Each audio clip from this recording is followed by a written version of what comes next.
I said to the Supreme Court, please give me permission to go and file this case. Supreme Court said, first we want to know why the Prime Minister did not reply to our letters. They are all well documented letters.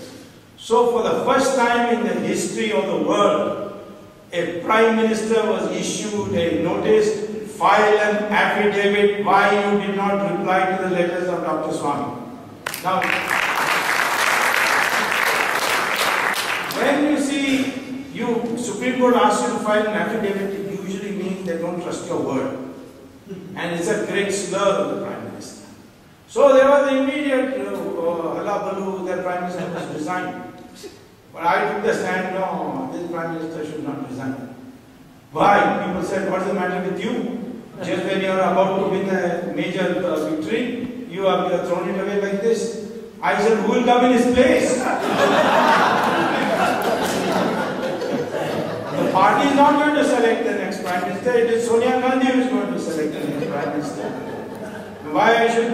And who's better than Manmohan Singh? The minus point of Manmohan Singh is that he is a spineless, boneless creature.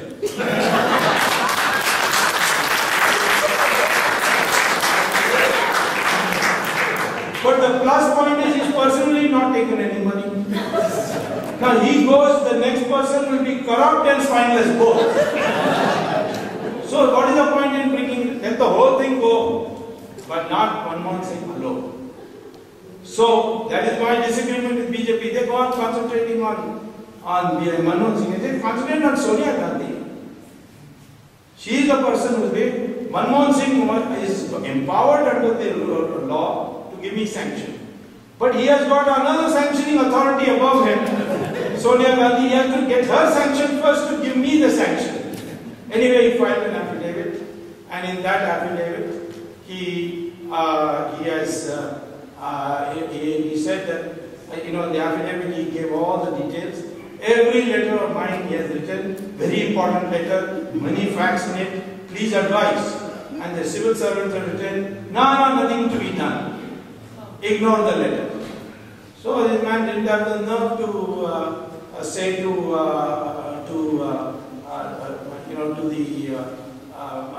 the officers, what do you mean? I know the law. He doesn't know the law. He knows economics but doesn't know the law. So therefore, anyway, I got permission. I went to court, and Raja went to jail. So Raja is today in jail. Then I found that Raja has a special friend. Her name is Kanimori. And I'm not going to define what special friend means, but she's a special friend. And she was a director of a company, television company.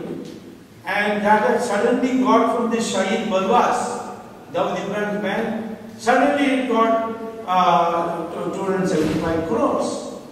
So therefore, I said she has got to give an explanation now why she got that money. Because Shahid Balwas gave the money. It's a real estate company. He gets a telecom license, and then immediately afterwards they give it to a television company. Why? So they have to give an explanation. She couldn't give any explanation. She is also gone inside. Then I found out that Aircel, which had got the license, earlier license, this Dayanidhi Madan was minister at that time. He started getting the license earlier than 2G. He got a 1G license. He was putting pressure on him to sell it to a Malaysian businessman who was called Anand Krishnan. He was not Indian Tamil, he was a Tamil from Jaffna. And he was a multi-millionaire. And he was not in telecom business. But he was putting pressure on Shiv Shankar, I'll give you trouble till you sell your company to this Anand Krishnan. This Anand Krishnan is the launderer of LTT money. So we have one side ISI, Chinese People's Army, LTT. What is our country? Some dharamshala that anybody can come and stay. You see, so that was so I filed this case against him. Now he has lost his ministership. Maybe in 2 weeks' time he's also been inside. Then you see, I too got a big surprise when the private secretary of Raja came to my house one night. His name is Acharya Ashirvadam. And he said, I am Ashirvadam, private secretary. Private secretary doesn't mean PA, it means that it's a government, it's an IAS post. And he manages the administration of the minister's office. So he said, I would like to talk to you. So I brought him in, he said, my conscience I can't bear. And I've suffered personal tragedies, and I feel that somehow, because I have committed sin, therefore I'm suffering, I'd like to become a whistleblower. And I got a whole lot of documents. And I made him then stand in the witness box as a CBI witness. He has given witness also. In the document I found that in 2006, at the urging of Dayanidhi Malan, the Prime Minister agreed that the price of spectrum will be decided not by cabinet but by two ministers, the finance minister and the telecom minister jointly. And the document showed that the 2001 price was not decided by Raja alone, but with the signature of Chidambaram also. He was finance minister. And Raja is in jail today because he fixed the price of 2001, but he didn't fix it alone. So why he should be alone in jail? So I filed another petition.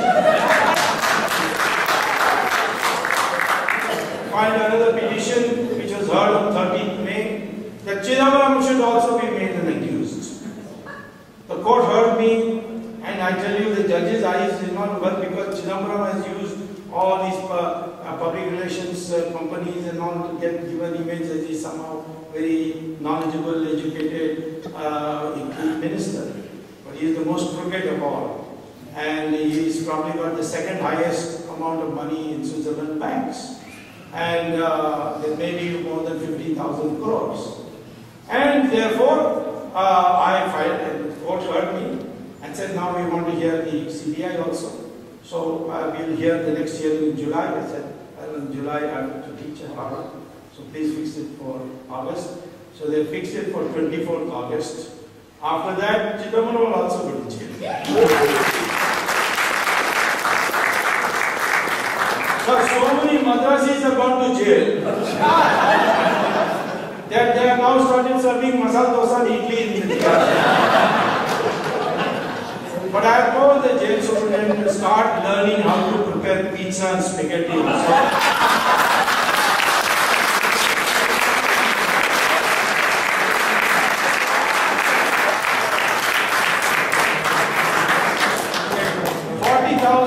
$40,000 crores, $40 billion lost to the country, but the bribe amount is 60,000 crores.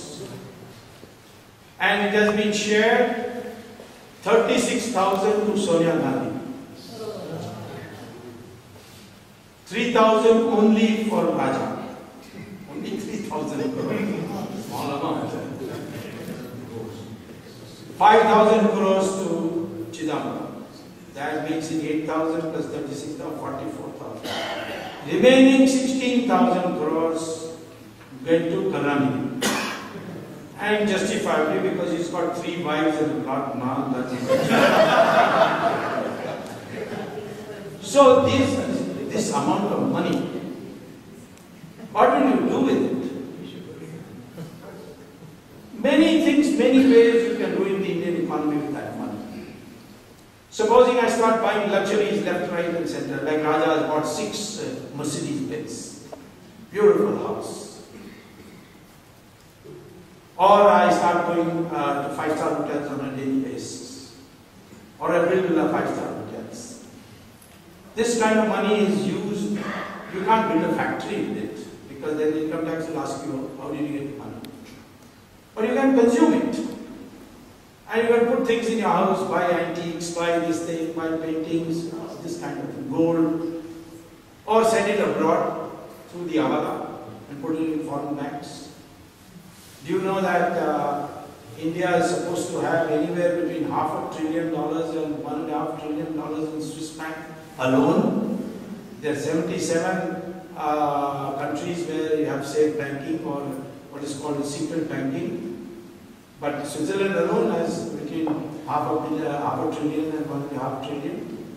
Of course, now Switzerland is tightening its laws, so maybe they will start going to other places like Macau and Cayman Island and so on. And this amount of money which is kept as deposits in these banks, you don't get interest on it. You are charged 2% service charge. Yeah. And then these banks lend this money out in the United States and all and earn 4%. So 2% plus 4% on $1.5 trillion. How much money Switzerland is making by doing nothing? And all on our expenses, at our cost. So anyway, some of it goes abroad. I'll talk a little bit about this a little later. And in the country it is used for weddings, it is used for luxury consumption. So all the investors say why we should produce for the common man, cloth, things like that. Let us go in for luxury goods production, because that's where the rate of return is very high. So the whole investment priority gets distorted. And today 70% of our investment is going directly or indirectly to producing luxury goods. In a country where you are showing that in 2 years 2 lakh farmers have committed suicide. How many people live in slums? So this is one negative effect. They use black money in property. You can't get a flat now in Bombay for 25 lakh rupees, decent flat. Every property price is shot up. So this is the second thing. Then there are other things that are also happening. You got your government has now said you can have forward trading in food grains and in vegetables and in sugar and all that. So with this cash you go to the farmer and say don't send it to the market, or you go to the wholesale market and buy wholesale and put it in a godown. Prices will shoot up.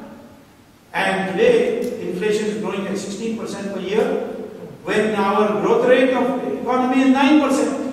Now I teach in my class in Harvard that if the supply increases, then the prices will come down. But India has made my economics irrelevant. Prices are also going up and supply is also going up. So that is because of hoarding. Then there is another interesting development that has taken place.